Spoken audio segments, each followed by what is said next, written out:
Bem, pessoal, vamos ao vídeo 9 e esse vídeo nós vamos falar sobre a psicologia e a religião dos orixás. Eu espero que vocês gostem desse vídeo. Agora nós vamos começar a entrar na área da psicologia, realmente, para ver,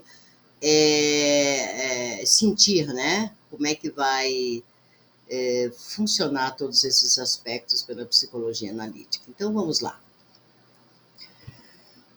Tem uma frase de Carl Gustav Jung no livro A Natureza da Psique, que diz o seguinte: por isso eu acredito que o comportamento é influenciado pelos instintos em grau muitíssimo mais elevado que em geral se admite, e que sobre este aspecto estamos sujeitos a muitos erros de julgamento, de novo, como resultado do exagero instintivo do ponto de vista racionalista. Essa frase é do Jung, né? Então, vamos agora ver a questão do preconceito e a religião negra. São muitos os aspectos sociais e psicológicos que determinam a formação de preconceitos. Tanto os elementos de socialização quanto a estruturação da psique, que são processos interligados, formam um jogo de luz e de sombra, determinantes do que é aceitável ou não. Então, vamos analisar dois aspectos marcantes e fundamentais do preconceito à religião negra. De um lado, podemos analisar o preconceito advindo da igreja e do outro, o preconceito da ciência. Em tempos antigos, a postura da igreja para com seguidores das religiões negras era muito mais intolerante que hoje. Apesar das diversas irmandades católicas terem tido a sua origem nos agrupamentos de escravos, como vimos já em vídeos anteriores, quando os cultos afro-brasileiros, eles tomaram assim maior organização neste século, a igreja ela posicionou-se claramente contrária à sua prática.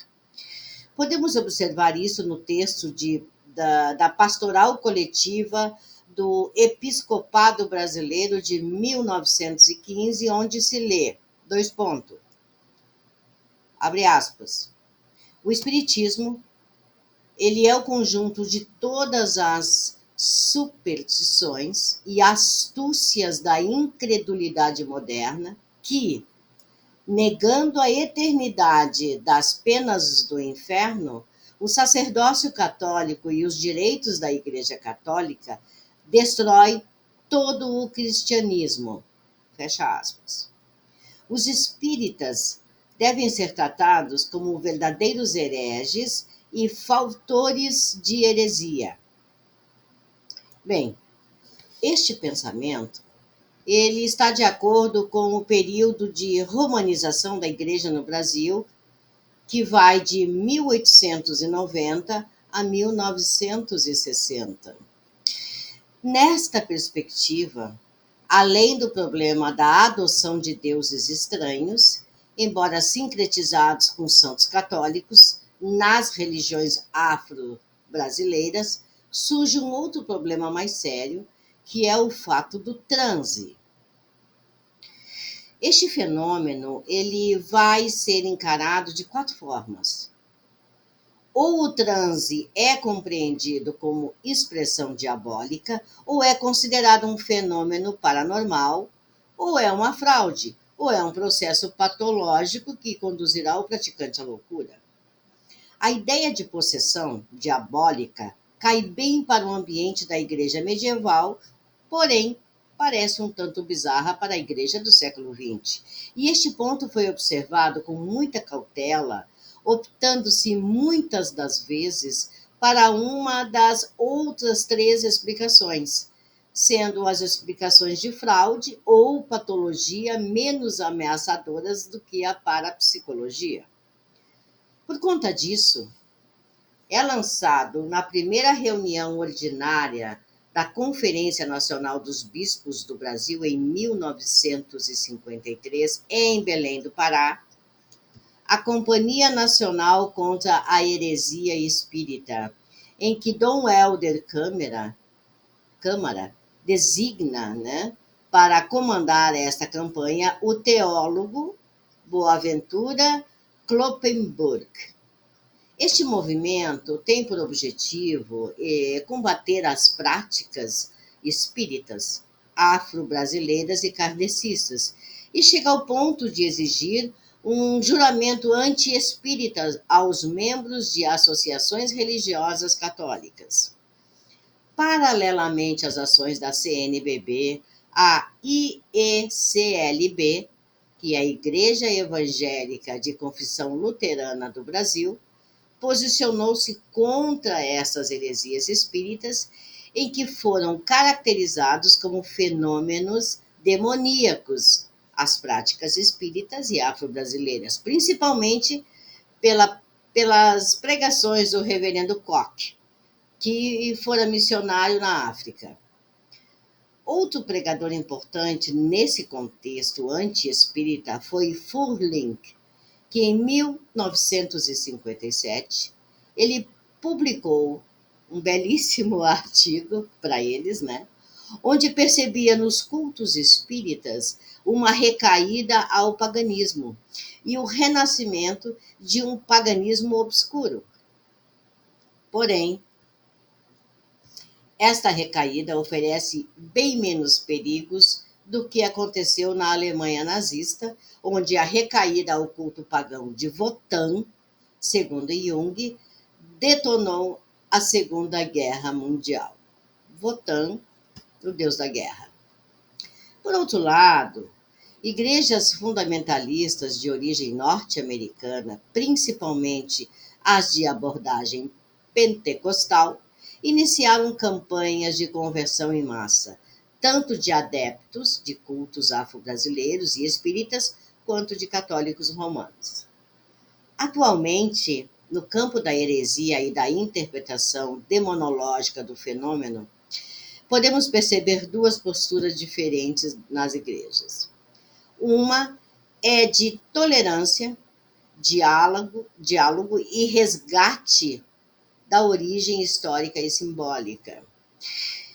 Este é o caso de correntes mais sociais e antropológicas da Igreja, evidenciando-se, por exemplo, no estudo e resgate das tradições católicas populares. O catolicismo popular é bem diferente do catolicismo teológico, como o demonstra o dicionário de religiosidade, né, popular em elaboração, que foi elaborado, obviamente, né, pelo Frei van der Poel.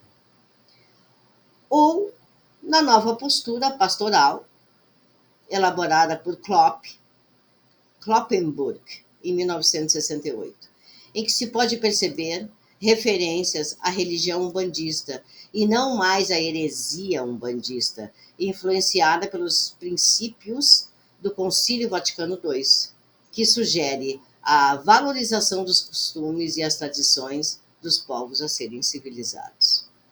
Por outro lado, afirma-se cada vez mais a ideia de possessão demoníaca através de testemunhos de conversão e sessões públicas de exorcismo.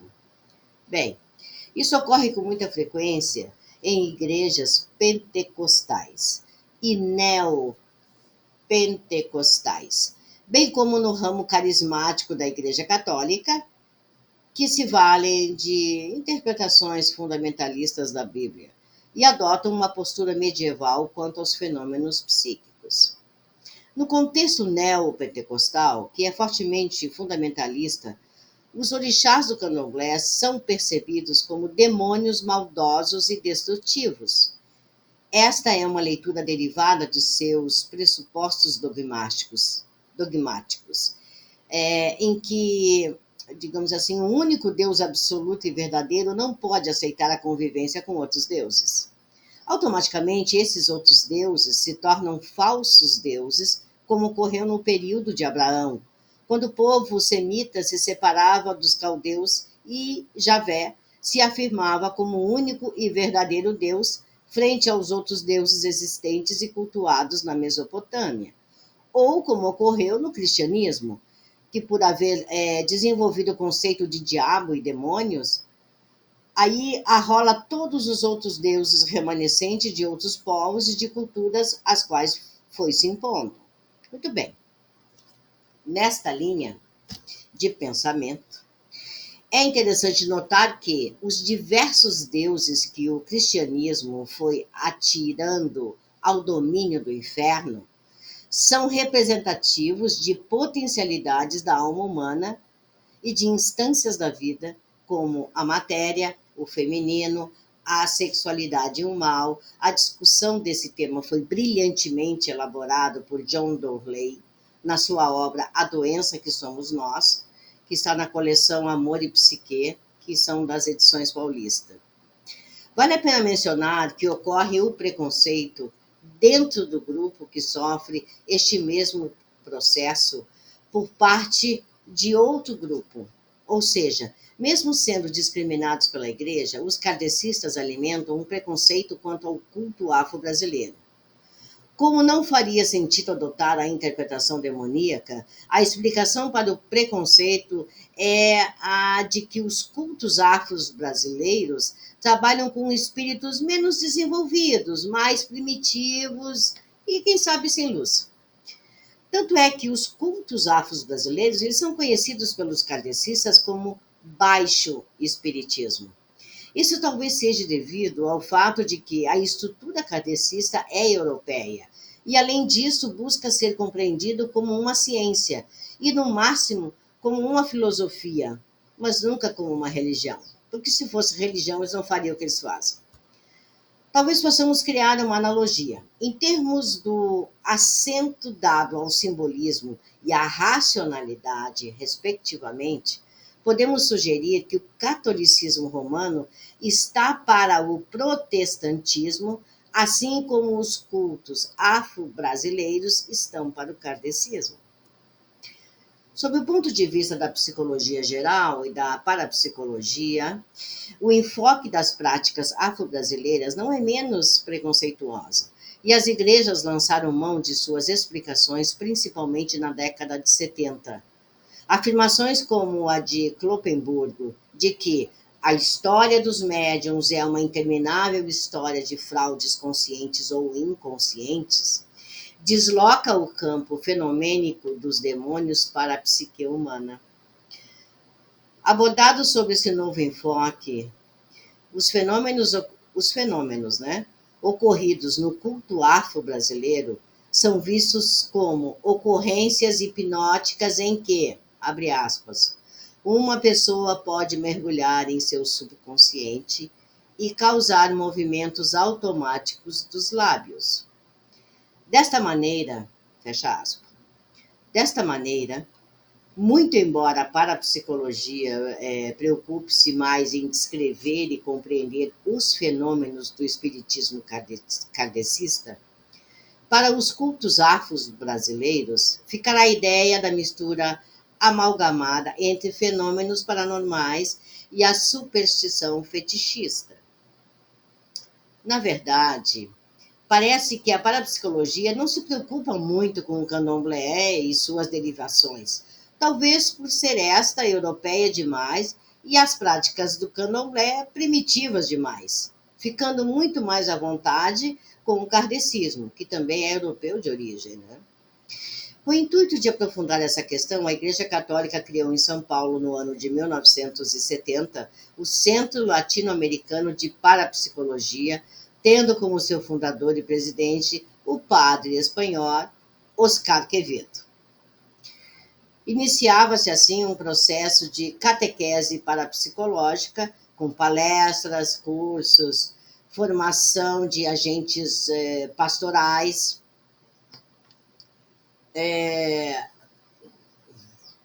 enfim, faziam até publicações de cadernos, né? Sobre espiritismo, sobre parapsicologia e evangelização, sobre a direção de Sandro Schiatarella. Este casamento intencional entre a igreja e a parapsicologia, de pronto, se mostraria inadequada. Isso porque a interpretação parapsicológica esbarraria em pontos dogmáticos da igreja.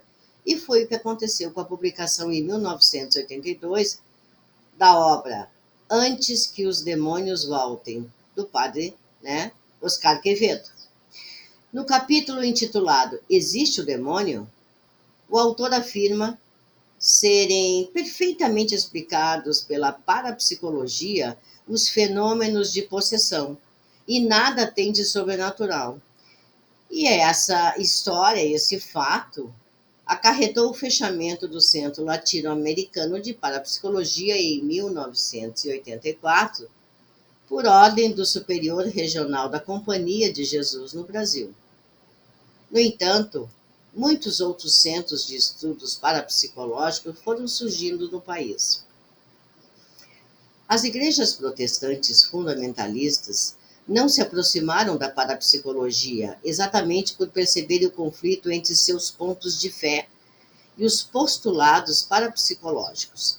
E como se atém a uma leitura ao pé da letra das escrituras sagradas, sempre olharam com uma certa desconfiança para as ciências, principalmente as ciências humanas, e tudo o que se refere ao psiquismo.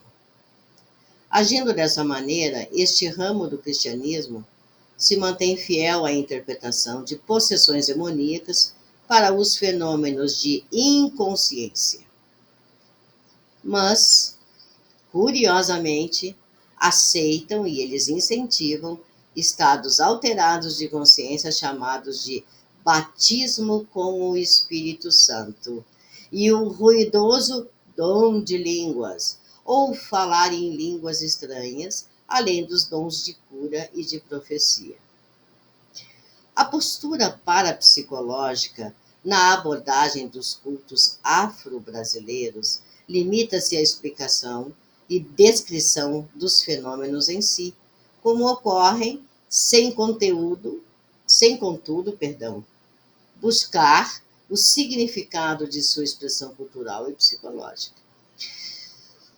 Tenta-se compreender o fenômeno da possessão como interferência do subconsciente ou do inconsciente no consciente, através do transe hipnótico. No entanto, qual a função coletiva ou pessoal que assume esse fenômeno? Os conteúdos emergentes são aleatórios ou eles têm algo a ver com os conteúdos individuais do sujeito em transe? Se esses conteúdos são pertinentes ao indivíduo, por que assumem uma expressão coletiva tribal e intercultural? Porque os seus conteúdos são estruturantes para um determinado grupo social, mas ao mesmo tempo podemos encontrar paralelos de suas práticas e lendas em grupos socioculturais tão distantes como mitos gregos ou lendas da Europa Oriental? A parapsicologia, ela não busca resposta para essas questões. O seu escopo está voltado para o mecanismo do fenômeno e não para o seu conteúdo. Nos últimos tempos, a contribuição da antropologia e da sociologia tem sido de grande valia para a compreensão dos cultos afro-brasileiros, sem distorcê-los ou concebê-los preconceituosamente. Nas descrições de suas lendas, de suas práticas e do resgate cultural de seus fundamentos, muito se tem feito para angariar aos cultos afro-brasileiros o respeito das ciências humanas, dos pesquisadores e da comunidade em geral. Pesquisadores de peso como Verger, Cacciatore, Carneiro, Prandi, Bastide, Segato e outros mais têm levantado questões sobre o desenvolvimento do candomblé brasileiro e africano e promovido o resgate histórico, sociológico e antropológico, se não mítico, deste vasto universo cultural. No entanto, uma loucura se instaura na medida que uma possível releitura psicológica desses elementos não está ainda bem delineado em nosso universo científico. Do ponto de vista da psicologia clássica, localizar as práticas religiosas afro-brasileiras somente como comportamento aprendido e por socializações ou socialização assimilado por todos os membros de um grupo social não é incorreto, mas deixa de lado o significado psicológico e estruturante dos seus temas. E os conteúdos não chegam a fornecer possíveis explicações para a universidade de situações experienciadas nesses cultos. Parece-nos que as práticas dos cultos afros brasileiros expressam uma dimensão mais ampla do que a religião, indivíduo, aprendizagem, grupo social. A dimensão simbólica que se instaura nesse universo religioso é cheia de significados que vão além de uma relação consciente e pessoal com o grupo. Examinar a estrutura dos cultos afro-brasileiros sob o ponto de vista da dinâmica psicológica individual, considerando somente as relações pessoais do sujeito com um mundo de objetos e desejos, através de repressões e sublimações, certamente nos conduzirá ao diagnóstico de neurose, histeria ou de múltiplas personalidades. Dessa maneira, o significado do símbolo expresso estará sendo sufocado sob um racionalismo reducionista que perde de vista a alma humana. Bom, acreditamos que para podermos, em psicologia, acessar de maneira mais adequada a questão do significado simbólico dos elementos do candomblé, devemos abordá-lo sob a luz da psicologia analítica de Carl Gustav Jung, que afirmou não só o cristianismo com sua simbólica salvífica, mas, de um modo geral, todas as religiões, e mesmo as formas mágicas das religiões dos primitivos, são psicoterapias. São formas de cuidar e curar os sofrimentos da alma e os padecimentos corporais de origem psíquica. A psicologia analítica de Carl Gustav Jung, ela é uma porta de acesso ao mundo dos orixás. E nós vamos começar a ver isso aí no próximo vídeo, ok? Um fortíssimo abraço a vocês. Graças.